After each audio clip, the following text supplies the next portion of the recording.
안녕하세요. 발빠른 시황의 이석우입니다. 오늘 증시 양대 시장 모두 상승 마감했는데 특수성이 있었죠. 쿼드러플 위칭 데이, 즉 선물 옵션 동시 만기일이었습니다.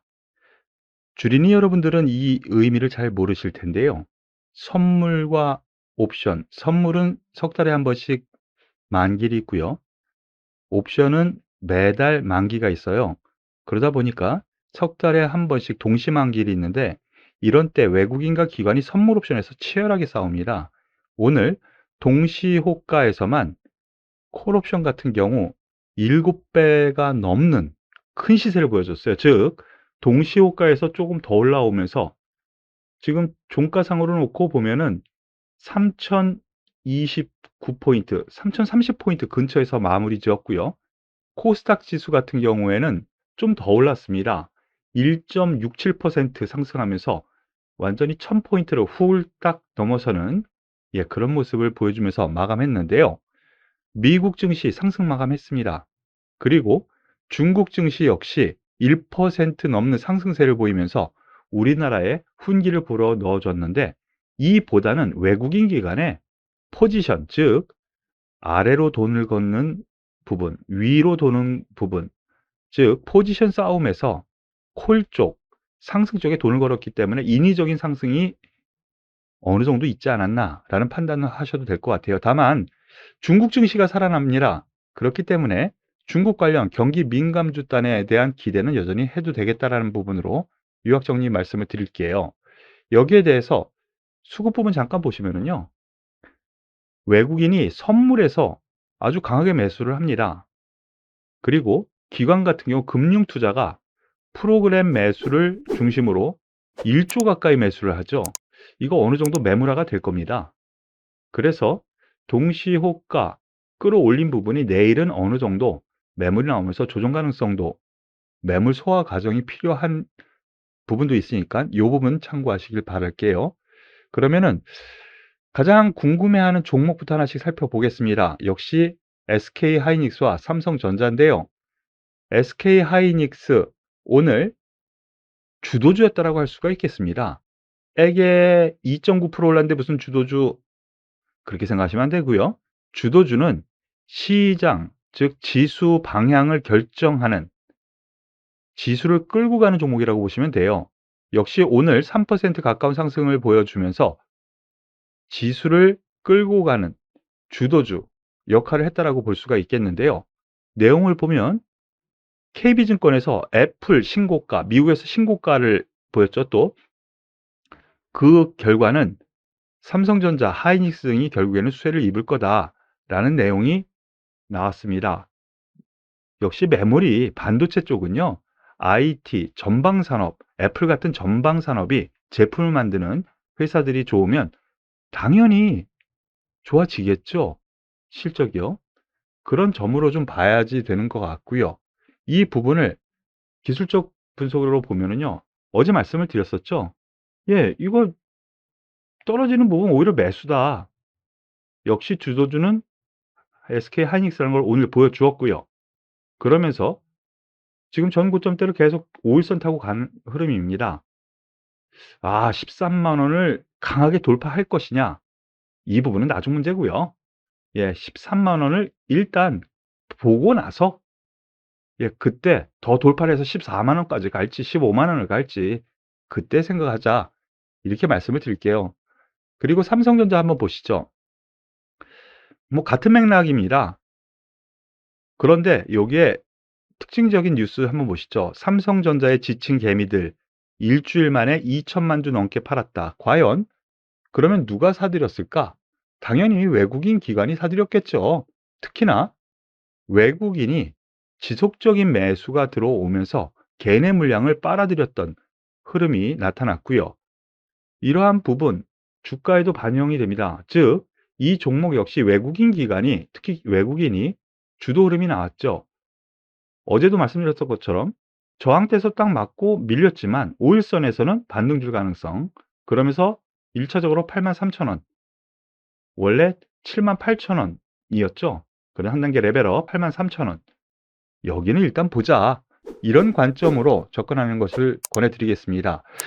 그리고 오랜만에 현대차 잠깐 보시죠.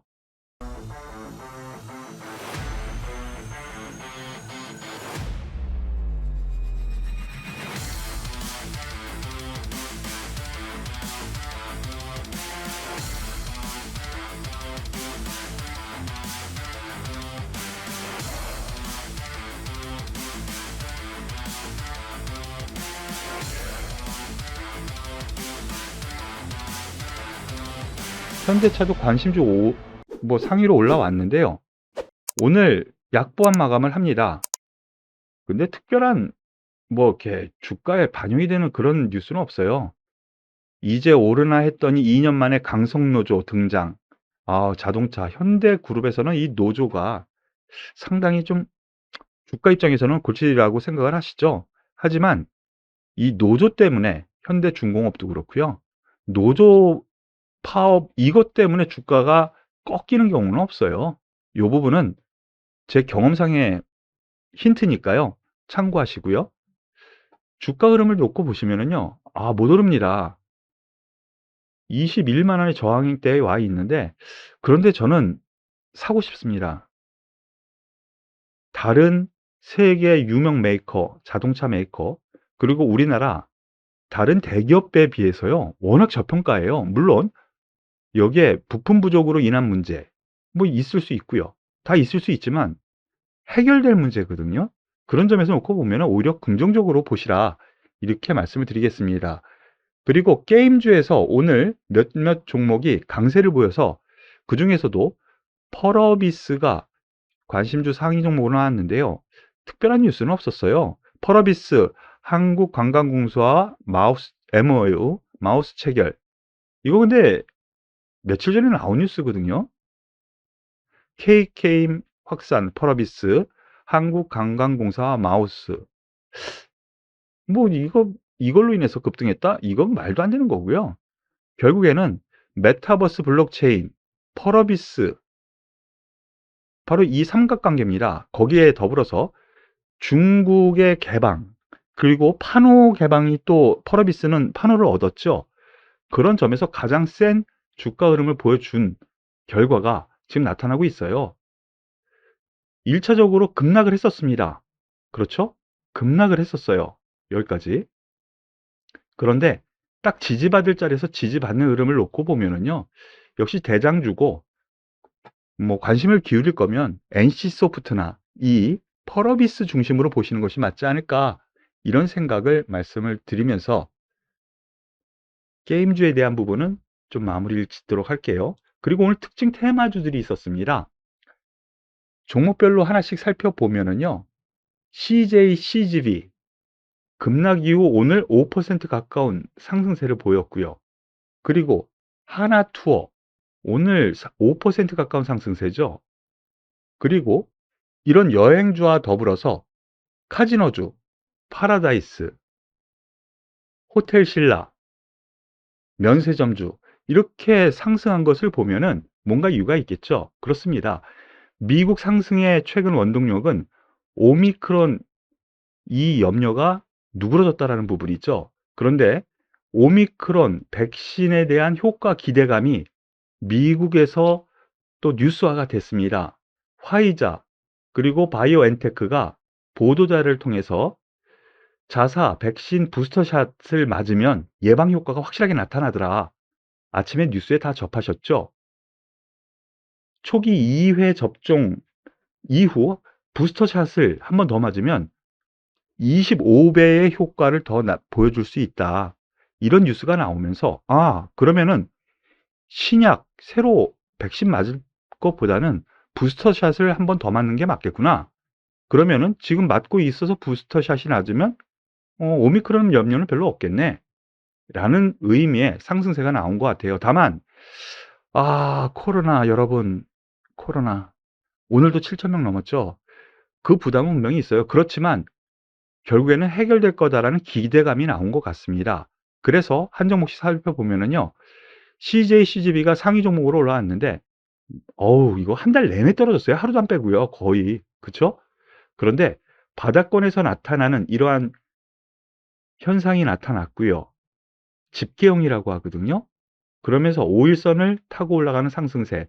다만 27,000원 선에서는 점진적으로 29,000원, 31,000원, 2,000원 단위로 저항대가 있다라는 거 염려에 두고 매매를 하셨으면 좋겠고, 다만 바닥 찍은 것 같으니까 조정 시에는 매수도 괜찮지 않나 싶습니다. 하나투어 보시죠. 예, 여기 5일선에서는 매수해도 좋은데 위로 올라가면 8만 원 이상에서 9만 원 사이는 저항대가 있다 그랬죠. 여행주 같은 경우에는 이 저항대 9만 원까지 가능은 해 보입니다. 그런데 좀 힘겨운 매물 소화 과정을 겪지 않을까라는 판단이고요.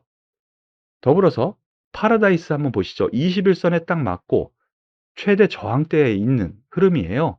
다만 추가적인 하락보다는 조정 시에는 반등 가능성이 좀 더 커 보입니다. 1차적으로 17,000원 권역까지는 한번 볼 수 있지 않을까? 그 이후는 18,500원 요 사이 어디에 선가까지는 좀 가능해 보인다라는 영역으로 보시고 접근하셨으면 좋겠고요. 그리고 호텔 신라까지 보겠습니다. 면세점 관련주, 결국에는 위드 코로나 관련주이죠. 85,000원까지는 1차적으로 볼 수 있다라는 관점, 그리고 2차적으로는 92,000원 선까지도 볼 수 있다. 이런 관점으로 보시고 접근하셨으면 좋겠네요. 그리고 오늘 두산중공업을 비롯해서 한전산업, 한전기술 이러한 원자력 발전 관련주들이 테마를 이루면서 올라갔는데요. 최근 원자력 관련해 가지고는 나쁠 게 없어요. 요번에 나온 이슈는요. 미국의 바이든 대통령, 예, 언론에서 좀 얘기가 나왔는데요. 2050년 탄소 중립 행정명령을 하는데 과거에는 원자력 발전이 포함되지 않았었다라고 하거든요. 그런데 이 행정명령 부분에 원자력 발전까지 포함한다라는 소식이 나왔습니다. 아, 우리나라를 제외하고는 유럽, 미국, 중국, 일본 다 원자력 발전에 힘을 쏟고 있네요. 우리나라도 변하지 않을까요? 그런 기대감이 나온 것 같습니다. 그러므로 인해서 두산중공업 유상증자로 인해서 급락했었던 부분을 메꾸러 갑니다. 1차적으로는 24,000원 저항대가 있긴 있는데, 이런 세계적인 흐름에서 놓고 보면은 두산중공업 같은 경우 대표적인 원자력 발전 관련주죠. 그 이상 가지 않을까 중기적으로 보시면 좋겠고요. 한전산업도 올라가는 흐름 17,000원까지는 뭐 부담 없다라는 쪽, 한전기술 11만 원 선까지는 갈 수 있는 영역 충분히 있고요. 그 이후는 그때 가서 보자. 이 정도로 말씀을 드릴게요. 네, 오늘 쿼드러플 2층 데이에 따라서 많은 걱정하셨던 분들도 계실 것 같은데 상승으로 방향을 잡았습니다. 이 부분은 아침에 무료 문자로 보내드린 오늘의 전략글에서도 말씀을 드렸었던 부분인데요. 지수는 살아나고 있고요. 그리고 저점을 찍고 다시 올려붙이면서 3050포인트 근처까지 옵니다. 다시 3050포인트 돌파, 3100포인트까지 갈 여력은 만들어놨다라는 판단이니까요. 이제 조금 더 안정적으로 매매하셔도 되지 않을까라는 판단이에요. 그러니까 조금 더 힘내시고요. 잠시 뒤 7시 반부터는 오늘 목요일 특집 생방송을 또 하게 됐습니다. 아시죠? 증권가의 고수 한 분을 모셔서 증시 전반, 그리고 앞으로 증시를 이끌어갈 섹터, 그리고 탑픽 종목에 대해서 같이 논의를 하는 그런 시간을 가질 텐데요. 많이들 오셔서 많은 것을 또 얻어 가셨으면 좋겠네요. 오늘 이 방송이 도움이 되셨다면 좋아요, 구독, 그리고 댓글까지 부탁드리겠습니다. 오늘도 수고 많으셨습니다.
ho, ho, ho, ho, ho.